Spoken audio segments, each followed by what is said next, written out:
Okay, students. So in this video, we will study different features of OOP, and then we will start with object and class. Okay. So first feature is inheritance. So because this is a hardcore theory topic, so I'm just going to tell you in brief that what do you mean by each and every feature. So inheritance का meaning क्या होता है? Inherit करते हैं जब property like you can say आप अपने parents के जो फीचर्स हैं या उनकी बहुत सारी चीजों को आप अडेप्ट करते हैं एज अ चाइल्ड. सो वो बाय डिफॉल्ट होता है. तो वैसे ही जब हम एक क्लास की सब क्लास क्रिएट करते हैं, तो जो सब क्लास होती है वो मेन क्लास की जो मेन क्लास है उसके सारे फीचर्स जो है वो अडेप्ट करती है. So that is known as inheritance, और we can say subclass inherits all the features, all the properties of the main class. So a new class is created from the existing class. जो भी हमारी new class है, just a second. Yes. So जो new class है, जो भी new class है, जो कि एक ऑलरेडी एग्जिस्टिंग क्लास की से क्रिएट की गई है, दैट मीन्स जो हमारे पास पहले से एक क्लास बनी थी, लेट्स से क्लास ए, तो उसका हमने एक दूसरा क्लास क्रिएट किया, सब क्लास, जिसको कि हमने दिया क्लास बी, और वो इनहेरिट कर रहा है किसको? क्लास ए को. सो जो न्यू क्लास है, जिसको कि हम सब क्लास भी बोलते हैं, your class B is your sub class. It contains the attributes and methods of the parent class. जो मेन क्लास है, पेरेंट क्लास है, उसके सारे एट्रीब्यूट्स, एट्रीब्यूट्स का मतलब उसका सारा डेटा और उसके सारे मेथड्स, वो सारे मेथड्स को इनहेरिट करता है. मतलब वो मेथड्स उसके पास भी एक्सेसिबल होते हैं. सो द न्यू क्लास और द सब क्लास और द डिराइव्ड क्लास से बहुत सारे नाम हैं. यूजुअली सब क्लास या हम इसको डिराइव्ड क्लास बोलते हैं. It inherits the attributes and behaviour of the pre existing class जो हमारे पास पहले से है. It is referred as superclass और पेरेंट क्लास. सो ऑब्वियसली जो पेरेंट क्लास का हमने सब क्लास बनाया, मे बी उस क्लास का भी और सब क्लास बनाया, तो जो फर्स्ट या जो मेन क्लास होगा उसको हम बोलेंगे सुपर क्लास और the super parent. Okay, so the inheritance relationship of sub and super classes generates a hierarchy. ये एक तरह का hierarchy create करता है. So in the right hand side you can see there is a parent class and there is a child class. So this child class has its own features as well as the parents features. So parent और base और superclass, इसको हम क्या क्या नाम दे सकते हैं? We can give the name as parent class, base class और सुपर क्लास. और इसको हम क्या क्या नाम दे सकते हैं? चाइल्ड क्लास को चाइल्ड क्लास और डिराइव्ड क्लास और सब क्लास. सो ये जो रिलेशनशिप होता है इनहेरिटेंस का, this relationship is known as is a relationship. A subclass not only has all the states and behaviors associated with the superclass, but has other additional data or methods. Obviously, ये भी एक class है और ये भी एक class है. Just the differences, ये आपकी पेरेंट क्लास है और ये आपकी चाइल्ड क्लास है. तो चाइल्ड क्लास के अपने फीचर्स होंगे, अपने डेटा होंगे, अपने फंक्शंस होंगे, प्लस उसके पास इस क्लास के भी सारे डेटा और सारे फंक्शंस एक्सेसिबल होंगे. It can use them also. So the main advantage of inheritance, अब इस प्रॉपर्टी का एडवांटेज क्या है कि अगर हम इसको यूज करते हैं तो इसका एडवांटेज ये है कि it provides you the ability to reuse the code. ये आपको रीयूजेबिलिटी का एक्सेस देता है. आप रीयूज कर सकते हो कोड को. आपने जो ऑलरेडी पेरेंट क्लास में बनाया हुआ है उसको वापस से चाइल्ड क्लास में बनाने की जरूरत नहीं है. If you need it you can just call it. Okay, so it provides the reusability. When we want a specialized class, we do not have to write the entire code for that class from scratch. We can inherit a class from general class and add the specialized code for the subclass. Okay, so example. So आप देखो यहाँ पे आपकी main class, parent class क्या है? Human. उसको आपने members दिए, मतलब डेटा दिया, आईज, हैंड्स, लेग्स, और उसके फंक्शंस क्रिएट किए, वॉक, टॉक, ईट एंड सी. सो ये आपका मेन क्लास हो गया, या आप इसको बोल सकते हो कि आपका पेरेंट क्लास हो गया या सुपर क्लास हो गया. अब इसके आपने दो सब क्लासेस बनाए, एक बनाया मेल और एक बनाया फीमेल. सो मेल के आप स्पेशलाइज्ड अलग मेंबर्स यहाँ पे क्रिएट कर सकते हो. ऑब्वियसली इस मेल क्लास के पास eyes, hands, legs as a member होगा. सिमिलरली फीमेल के पास भी आईज, हैंड्स, लेग्स होगा, but it can have other features also. Okay, male के पास भी अदर फीचर्स रहेंगे. नाउ सिमिलरली इसके पास ये सारे फंक्शंस रहेंगे, walk, talk, eat and see. ये कॉमन फंक्शंस है जो मेल और फीमेल दोनों के पास होंगे. प्लस इसके कुछ एड ऑन फंक्शंस और फीमेल के भी कुछ एड ऑन फंक्शंस हो सकते हैं. This is the concept of inheritance. Now, male class and female class are subclasses or derived classes which inherit the properties or which inherit all the members as well as the functions of the main or parent class, that is human. Okay, now next feature है हमारा polymorphism. Polymorphism. Polymorphism का general meaning होता है different forms or several forms. Poly means several and morphism means forms. Okay, so polymorphism मतलब एक ही चीज के अलग अलग यूसेज, अलग अलग फॉर्म्स. तो जब हम एक ही चीज को अलग अलग तरीके से यूज करते हैं तो ये कंसेप्ट को ही हम पॉलीमॉर्फिज्म बोलते हैं. सो polymorphism is a concept that enables the programmers to assign a different meaning or usage to a method in different context. एक ही method को हम अलग अलग context में अलग अलग तरीके से कैसे use कर सकते हैं, that is known as polymorphism. Usually जो polymorphism होता है, जो आपको भी पढ़ना है अपने टॉपिक में, वो usually किस पे अप्लाई होता है, ऑपरेटर्स पे. इसका सबसे बेस्ट एग्जांपल आप देखो, we know that operators can be applied on basic data types. हमको पता है कि ऑपरेटर्स को हम बेसिक डेटा टाइप्स पे अप्लाई कर सकते हैं, that whatever programming language we are using and whatever programming language supports that particular operator. So example है, जैसे कि हमारे पास एग्जांपल है a plus b. तो आपको पता है कि a plus b will give the result after adding the value inside a and the value inside b. So let's say अगर a की वैल्यू 2 है और b की वैल्यू 3 है, तो a plus b हमारा क्या आंसर देगा, 2 plus 3 that is 5. ओके, सो ये तो आपका प्लस ऑपरेटर काम कर रहा है एडिशन का. Now when we overload the plus operator to be used with string, अगर सेम ऑपरेटर, ये हम पहले भी कर चुके हैं बट इसको हम नाम क्या देते हैं वो आज हम सीख रहे हैं. तो अगर सेम ऑपरेटर अगर हम दो स्ट्रिंग्स पर यूज करें, सो लेट्स से यहाँ पे मैंने लिखा हेलो और यहाँ पे मैंने प्लस किया उसको वर्ल्ड के साथ, हेलो वर्ल्ड. ओके, तो ये प्लस ऑपरेटर क्या इन दोनों स्ट्रिंग्स का एडिशन करेगा? No.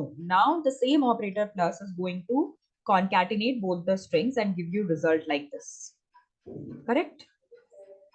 Okay, so the same operator in different context works different but has the same recognition. Plus को हम प्लस ही बोलेंगे बट वो अलग अलग तरीके से काम कर रहा है. इसी तरह से फ्रैक्शन प्लस फ्रैक्शन 2 दो फ्रैक्शनल नंबर को रिटर्न करेगा और रिजल्ट देगा. तो हर बार हम ये प्लस ऑपरेटर यूज कर रहे हैं बट इसको अलग अलग तरीके से, डिफरेंट फॉर्म से. So this is known as polymorphism. Okay, ना पॉलीमॉर्फिज्म के दो टाइप्स होते हैं. It is of two types. कौन कौन से टाइप्स हैं? एक है आपका कंपाइल टाइम पॉलीमॉर्फिज्म और एक होता है आपका रन टाइम पॉलीमॉर्फिज्म.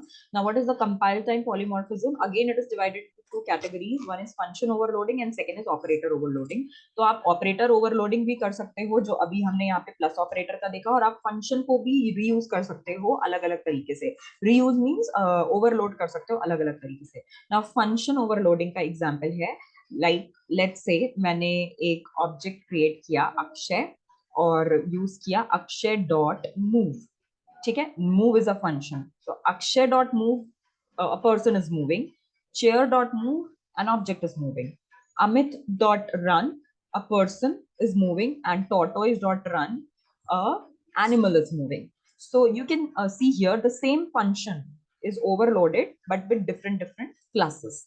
ठीक है, या objects. So this is known as function overloading. यहाँ पे function same है लेकिन उसको अलग अलग तरीके से यूज किया गया है फॉर अलग अलग पर्सन्स और objects. And here also the same concept applies. Now let's see the example of operator overloading. तो आप अभी देख चुके हो, I am not repeating it once again. Operator overloading का बेस्ट एग्जांपल है plus operator. Now see the third, that is run time polymorphism. Compile time means जो पहले कंपाइल होता है और फिर रन होता है, तो उस केस में फंक्शन ओवरलोडिंग और ऑपरेटर ओवरलोडिंग हम यूज कर सकते हैं. लेकिन run time means at actual, जब आप एक्चुअली में अपना एग्जीक्यूशन परफॉर्म कर रहे होते हैं, तो उस टाइम पे यूजुअली कौन सा पॉलीमॉर्फिज्म होता है? ओवरराइडिंग. लेट्स से आपके पास एक फंक्शन क्रिएटेड है area.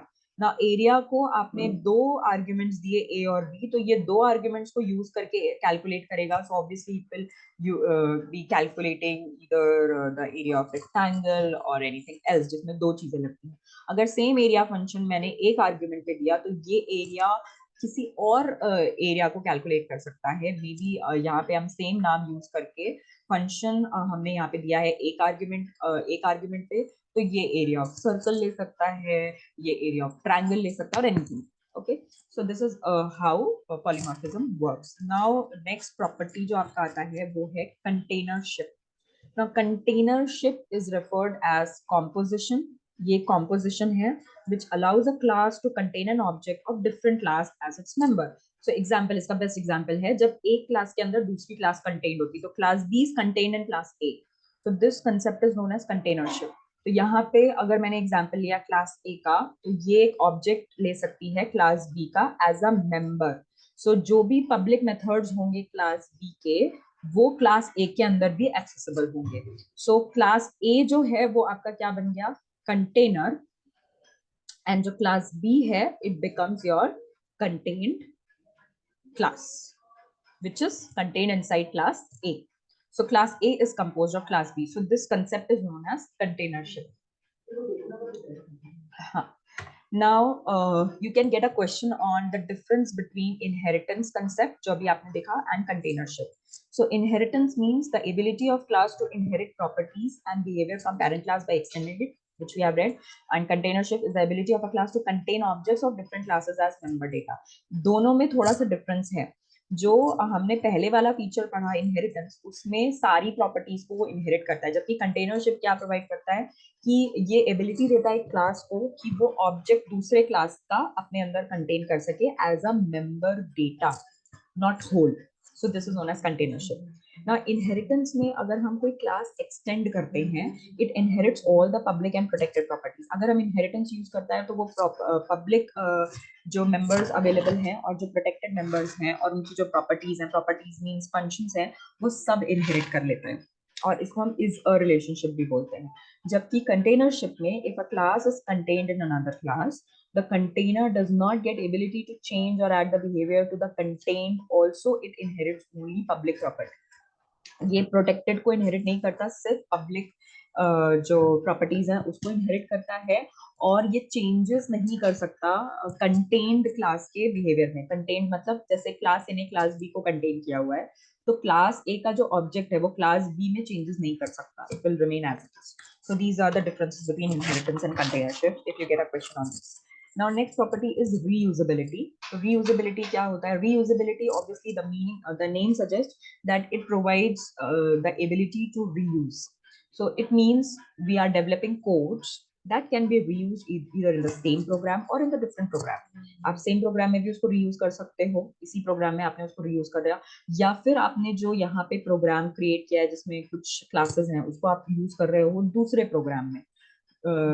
So again that is something which provides you reusability. So Python gives due importance to building programs that are reusable. Reusability को attain करने के लिए हम क्या क्या use करते हैं, जो अभी तक हमने features पढ़े, inheritance, containership and polymorphism. All these three in properties are used for reusability concept. Now comes another term, इस पे भी आपको 1 या 2 मार्क्स पे क्वेश्चन आ सकता है, data abstraction. Now data abstraction in Python refers to providing only essential information to the outside world and hiding complex background details. Simple machine जैसे ATM machine, तो ATM machine के अंदर जो processing हो रहा होता है वो बहुत कुछ होता है, उसमें बहुत सारा डेटा होता है, बट आपको एज अ यूजर सिर्फ कुछ ही इसेंशियल इंफॉर्मेशन प्रोवाइड की जाती है, सारा डेटा नहीं दिया जाता है. सिमिलरली रिमोट, आप रिमोट यूज करके टीवी को बहुत सारे फीचर्स को एक्सेस करते हो, लेकिन उसकी जो अंदर की फंक्शनिंग है या उसके अंदर जो जो भी अलग अलग डेटा है या फंक्शंस है वो सब आपको एक्सेसिबल नहीं होते हैं. So that is known as data abstraction. Now what is data encapsulation? Like you can see a word is there, capsule. तो कैप्सूल के अंदर जैसे बहुत सारी चीजें आप हाइड करते हो, so that is again related to data encapsulation, also known as data hiding. देखो abstraction में आपको essential data provide किया जाता है, बाकी data रखा जाता है अंदर, जबकि कैप्सुलेशन में क्या होता है, encapsulation में data hide किया जाता है, that is also known as wrapping up of data and the methods into a single unit called class. तो जो class होती है वो itself is an example of capsulation, क्योंकि क्लास के अंदर ही आप सारा डेटा और उसके जितने भी फंक्शंस हैं वो एक साथ इनकैप्सुलेट कर देते हो, and you hide whatever implementation details are there from the users. So users are allowed to execute only a restricted set of operations, और वी कैन से क्लास के जो मेथड्स होते हैं वो एक्सेसिबल होते हैं on data members of the class. Therefore encapsulation जो होता है वो ऑर्गेनाइज करता है डेटा को और मेथड्स को into a structure that prevents data access by any function that is not specified in the class. This ensures the integrity of the data contained in the object. अगर किसी कोई ऐसा function है जो class के अंदर belong नहीं करता और आप उस फंक्शन से उस क्लास के अलग अलग डेटा मेंबर्स को एक्सेस करने की कोशिश कर रहे हो तो वो एरर देगा, इट विल नॉट प्रोवाइड। तो उतना इंटीग्रिटी मेंटेन रहता है when we use class. So this is known as encapsulation. Now इसके 3 अलग अलग लेवल्स हैं। जब हम इनकैप्सुलेशन करते हैं या जब हम क्लासेस यूज करते हैं तो जो हम वेरिएबल्स यूज करते हैं, दैट मींस डेटा वेरिएबल्स, और जो मेंबर फंक्शंस होते हैं क्लास के अंदर, उसको हम 3 तरीके से यूज कर सकते हैं। इधर दे कैन बी पब्लिक और दे कैन बी प्राइवेट और they can be protected. Now इनका वही मीनिंग है। Public means these functions can be these can be accessed by any function belonging to any class। किसी भी class से हम उन फंक्शंस को यूज कर सकते हैं। प्राइवेट मीन्स सिर्फ और सिर्फ उसी क्लास के अंदर हम उसको यूज कर सकते हैं। And protected means access only by that class and the class in which it is inherited. अगर हमने उसकी सब क्लास बनाई है तो वो उसको यूज कर सकता है, और वो अपना क्लास जो है उसके अंदर के जो फंक्शन है वो उसको यूज कर सकते हैं। बाहर outside this it is not available. So ये अलग अलग एक्सेस लेवल्स होते हैं। किसके एक्सेस लेवल्स की बात कर रहे हैं हम? डेटा मेंबर्स को as well as member functions को पब्लिक, प्राइवेट या प्रोटेक्टेड डिक्लेयर कर सकते हैं। Now next term is delegation. Now what is delegation? To provide the maximum flexibility to programmers and to allow them to generate a reusable code। OOP जो है, जो object oriented programming है, वो एक और feature support करता है। That feature is known as delegation। So delegation का meaning है more than one object is involved in handling a request। अगर कोई एक request आती है किसी चीज को access करने के लिए, तो उसके लिए एक object से ज्यादा objects अगर involved है उस request को handle करने के लिए, then that is known as delegation। So object that receives a request for a service, assign it to another object is called its delegate. So example, a human body is made up of brain, heart, blood, bones, etc. And vehicles is made up of wheels, brake, gear, etc. So delegation का meaning यहाँ पे क्या है कि object जो है, एक object वो डिपेंडेंट हो जाता है दूसरे ऑब्जेक्ट को प्रोवाइड फंक्शनैलिटी। जैसे कि हमारा ह्यूमन बॉडी में बहुत सारे अलग अलग जो आप फीचर्स सामने देख रहे हो, brain, heart, blood and bones, all these are connected to each other. तो ऐसा नहीं है कि एक ऑर्गन खराब हो गया तो बाकी सब काम करेंगे। So obviously they work by having dependency on one another. Similarly एक व्हीकल जो है, अगर उसमें व्हील्स हैं, ब्रेक है, गियर है या और कंपोनेंट्स हैं, so they work together. So that is known as delegation। अगर एक भी चीज कम हो गई तो व्हीकल प्रॉपर्ली काम नहीं करेगा। So this property is known as delegation। Now what you can get a question on the difference between or the comparison between delegation and composition। So in delegation the child always exists without the context of parent। delegation में जो भी child create किया जाएगा, child class या derived class create की जाएगी, वो parent class के कंटेक्स्ट के बिना क्रिएट की जाती है, जबकि कॉम्पोजिशन में ऐसा पॉसिबल नहीं होता। जैसे कि एग्जांपल देखो, school has number of students being instances of another entity person। even if school does not exist, student will still exist as a person। तो जो person की या student की properties होंगी वो still रहेगी अगर school exist नहीं करता है। लेकिन composition में क्या है, school के अंदर classes होती हैं। so if we remove school from existence, अगर हमने school को ही हटा दिया तो classes जो होंगी वो discontinue हो जाएंगी। ओके तो क्लास की जो प्रॉपर्टी होगी that will remain as it is, but delegation में ऐसा नहीं होगा। ओके